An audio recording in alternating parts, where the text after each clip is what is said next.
Ayan guys,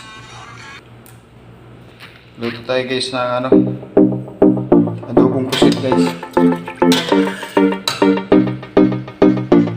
Guys, ang luto ngayon ni Kuya Max guys ay adobong pusit. Pinintang mo na yan guys.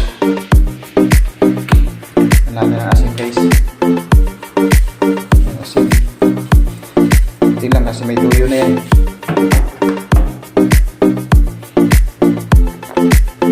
Yung mga plastic guys, mamaya yun. Bawang, mga powder.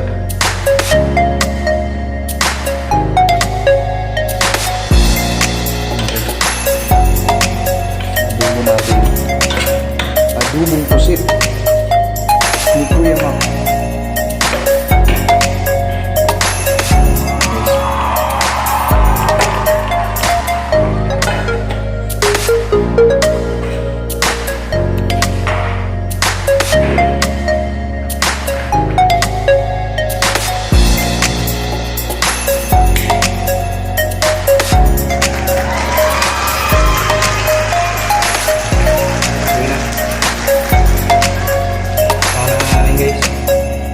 Adobo. Adobo yun guys. Yummy yan guys. Yummy.